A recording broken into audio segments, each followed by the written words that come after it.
UP board class inter subject math exercise 5.1 चल रही थी, कंटिन्यूटी एंड डिफरेंटिबिलिटी। तो इसका क्वेश्चन नंबर 5 में कहा है क्या एफ एक्स एक फलन दे रखा है और एफ एक्स का मान x तब है जब x का मान या तो 1 के बराबर है या 1 से कम है। अगर 1 से कम है वैल्यू तो एफ एक्स ऐसे डिफाइन हो रहा है, एफ एक्स बराबर एक्स वैल्यू दे रहा है, और यदि x का मान 1 से ज़्यादा है तो एफ एक्स की वैल्यू 5 है, ये 1 से ज़्यादा पर है। तो ध्यान दें,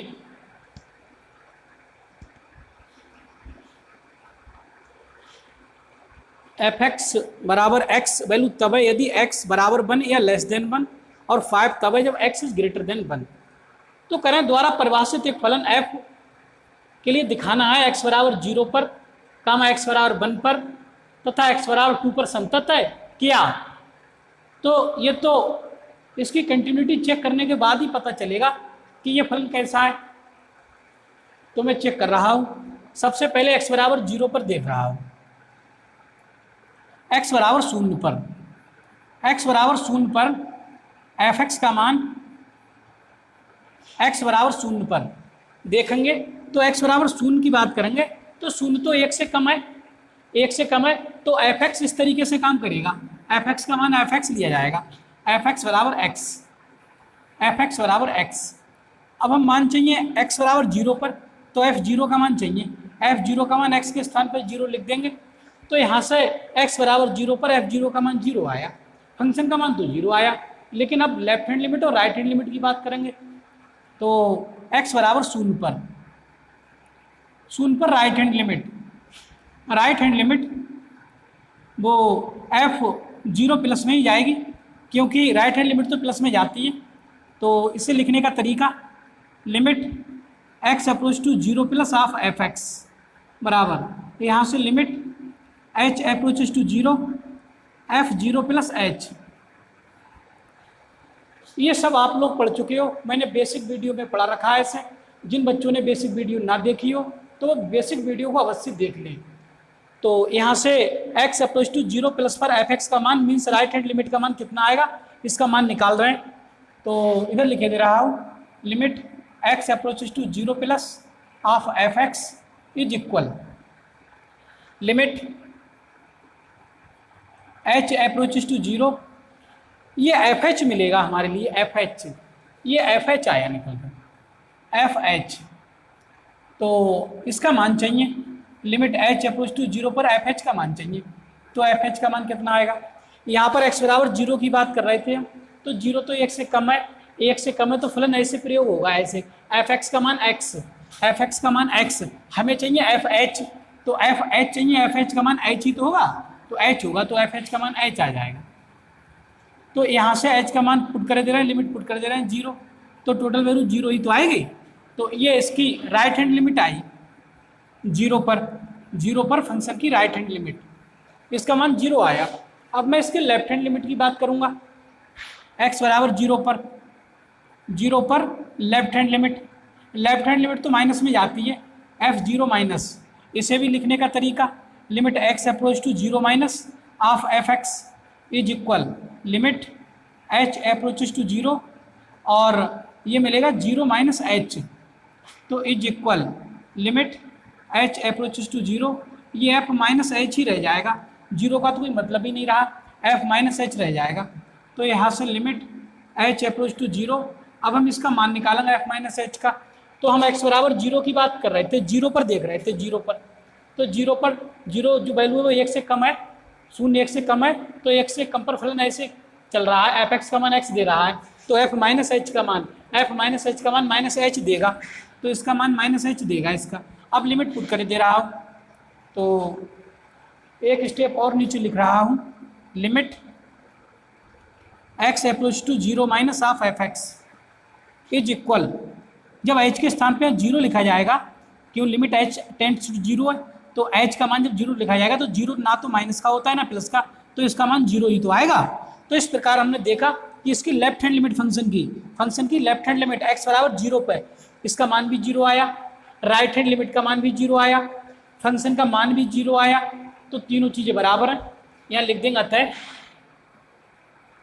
अतः x बराबर 0 पर, x बराबर 0 पर limit x approaches to 0 plus of F x बराबर limit x approaches to 0 minus of F x बराबर f0। ये सब बराबर आए निकल के, f0 का मान भी 0 आया। तो ये जब तीनों चीज़ें बराबर हो जाती हैं तो हम ये कहते हैं कि x बराबर c पर फलन सतत है। c का मान यहाँ पर 0 लिया गया है, तो x बराबर 0 पर फलन सतत है। यहाँ लिख देंगे, इसलिए x बराबर 0 पर फलन संतत है, संतत है। तो ये यहाँ तक क्वेश्चन कंप्लीट हुआ, संतत है। तो x बराबर 0 पर इसकी कंटिन्यूटी चेक हो गई, x बराबर 0 पर फलन भंग नहीं हो रहा है, यहाँ पर सतत कंटिन्यू है। अब हम x बराबर 1 की बात करेंगे। x बराबर 1 पर क्या होगा, ध्यान दें। तो इसे तो मिटा दे रहा हूं, इसे नोट कर लेना।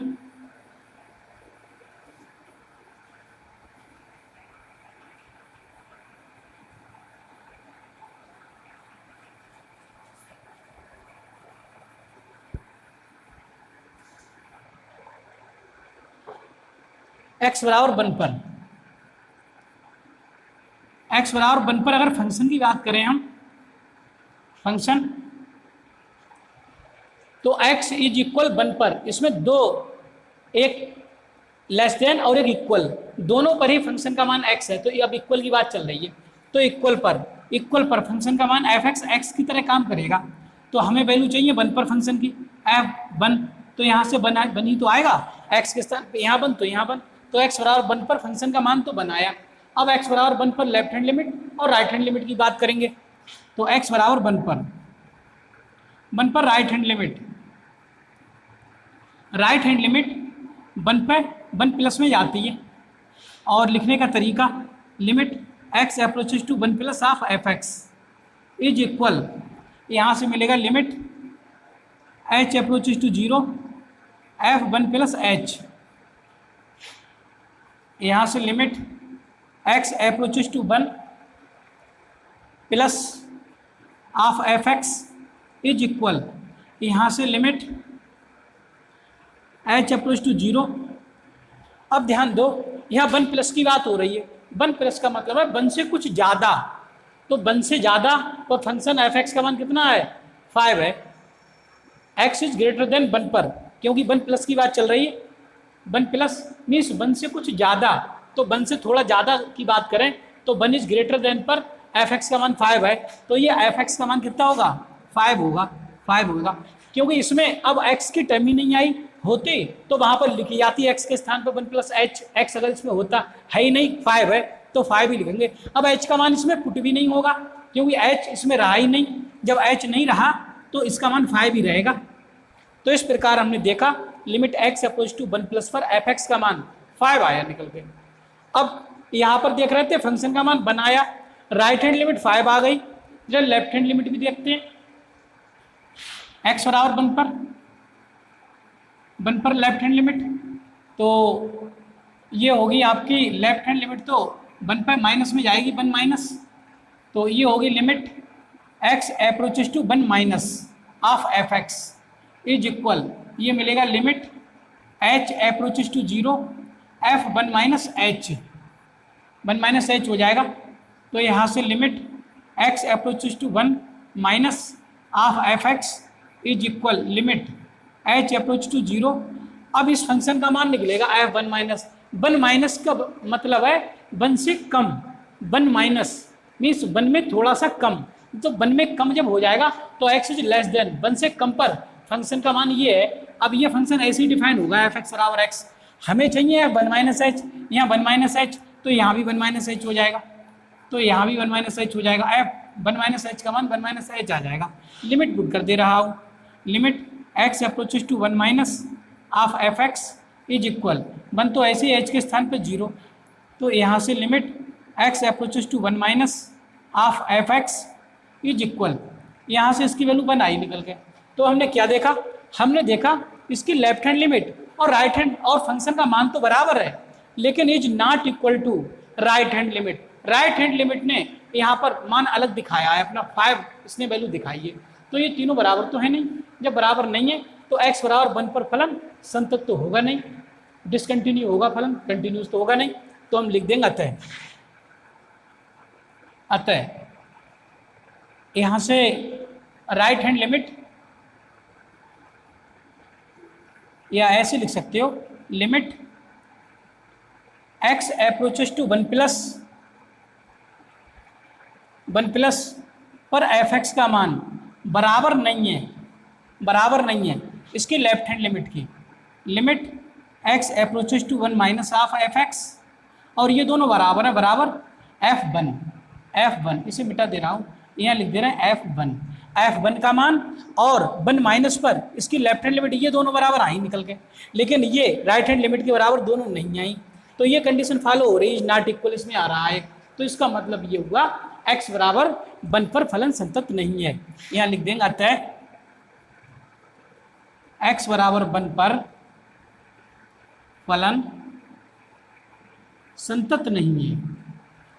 तो मैं समझता हूँ ये x बराबर 1 पर भी आपको ये समझ आ ही गया होगा कि इस पर ये कंडीशन फॉलो हो रही है, इसलिए ये संतत नहीं है। अगर ये बराबर आ जाती तो संतत होता है इस पर भी। अब एक पॉइंट और रहेगा इसमें, x बराबर 2। अब 2 पर मैं इसकी कंटिन्यूटी और चेक करूंगा, तब ये क्वेश्चन ज़्यादा कंप्लीट होगा। तो इसे भी मिटा दे रहा हूँ।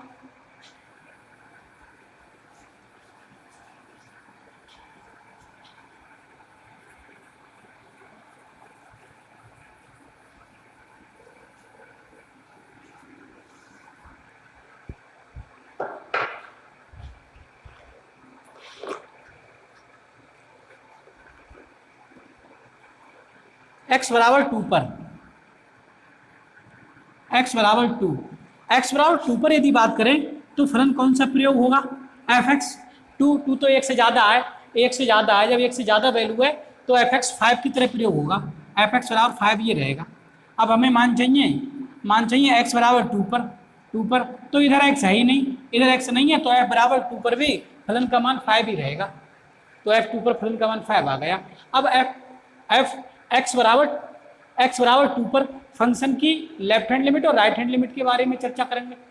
तो सबसे पहले x बराबर 2 पर मैं राइट हैंड लिमिट देख रहा हूँ, राइट हैंड लिमिट f2 पर देख रहे हैं तो 2 प्लस में जाती है, ये तो पॉजिटिव होती है, तो limit x approaches to 2 plus of fx is equal, ये लिखा जाएगा लिमिट h अप्रोचेस टू 0 और f2 प्लस h। तो यहाँ से limit x approaches to 2 plus of fx is equal limit h approaches to 0 f2 plus h का मान चाहिए। 2 प्लस का मतलब है 2 से ज़्यादा, तो 2 से ज़्यादा का मतलब x इज ग्रेटर देन 1 है, x इज ग्रेटर देन 1 है, तो x इज ग्रेटर देन 1 की तो पोजीशन है ये, तो फलन ऐसे प्रयोग होगा। इस फलन का मान, इस f2 प्लस h का मान, f2 प्लस h का मान 5 ही तो रहेगा। अगर यहाँ x होता तो यहाँ 2 प्लस h होता, यहाँ भी 2 प्लस h आता, लेकिन यहाँ x है ही नहीं, x यही है, तो यहाँ पर f का मान अगर 2 प्लस h रख भी देंगे तब भी तो मान 5 ही आएगा, तो इसका मान तो 5 ही रहेगा। तो यहाँ से limit x approaches to 2 plus of fx equal to 5 ही रहेगा। h रहा ही नहीं, इसमें h होता तो वहाँ 0 लिखा जाता, तो यहाँ से इसकी राइट हैंड लिमिट 5 आई निकल के। ठीक, अब लेफ्ट हैंड लिमिट की बात करूंगा। x बराबर 2 पर left hand limit f2 minus में जाती है, तो इसे लिखते ऐसे हैं limit x approaches to 2 minus of fx is equal, यहाँ से f पहले तो लिमिट h अप्रोचेस टू 0 और f2 माइनस h, तो यहाँ से limit x approaches to 2 minus of fx is equal limit h approach to 0। तो ये भी हम x बराबर 2 पर ही बात कर रहे हैं, तो 2 1 से ज़्यादा है, तो 1 से ज़्यादा है तो फंक्शन यही प्रयोग होगा, f2 माइनस h का मान चाहिए 2 माइनस h, तो यहाँ x के स्थान पर 2 माइनस h लिख भी देंगे तो फंक्शन यही तो काम करेगा, ये वाला ये वाला फंक्शन काम करेगा। तो यहाँ पर x की टर्म ही नहीं है, तो f2 माइनस h का मान भी 5 ही रहेगा, तो इसका मान भी 5 ही रहेगा। तो इस प्रकार अब इसमें h है ही नहीं, h का मान 0 रखा ही नहीं जाएगा, केवल यही रहेगा इसका मान। Limit x approaches to 2 minus of f(x) is equal 5 रहा। तो यहाँ से हमने देखा x बराबर 2 पर इसकी लेफ्ट हैंड लिमिट और राइट हैंड लिमिट और फंक्शन का मान सब 5 है। इसका मान भी 5 आया, इसका मान भी 5 आया, इसका मान 5 आया, तो ये सब बराबर है। जब बराबर है तो फलन कंटिन्यू है, तो यहाँ लिख देंगे अतः limit x approaches to 2 plus half f(x) बराबर limit x approaches to 2 minus half f(x) बराबर f2। ये सब बराबर है। जब सब बराबर है तो फलन सतत है। यहाँ लिख देंगे अतः x बराबर 2 पर फलन सतत है, फलन संतत है। तो अब ये क्वेश्चन कंप्लीट हुआ आपका। तो मैं समझता हूँ ये क्वेश्चन अब आप लोगों की समझ में आ जाना चाहिए। मैंने इसकी डिटेल लिखवाई है, वैसे मैं शॉर्ट भी लिखवा सकता था, लेकिन शॉर्ट में ज़्यादा समझ में नहीं आता, तो मैंने डिटेल ही दिखाई है इसकी। इसलिए डिटेल से क्वेश्चन जब पढ़ा जाता है तो पूर्ण रूप से समझ में आ जाता है। तो अब मैं समझता हूँ ये क्वेश्चन आप लोगों को समझ में आ जाना चाहिए। और इस वीडियो में इतना ही। वीडियो को लाइक कर दें, चैनल को सब्सक्राइब कर लें, और मेरे द्वारा पढ़ाई वीडियो को यार दोस्तों में भी शेयर कर दिया करो, जिससे गरीब और कमज़ोर वर्ग के बच्चे भी इस निःशुल्क, सस्ती और मुफ्त शिक्षा से लाभान्वित हो तथा भविष्य में एक अच्छे गणित छात्र के रूप में जाने जाएं। इस वीडियो में इतना ही। धन्यवाद।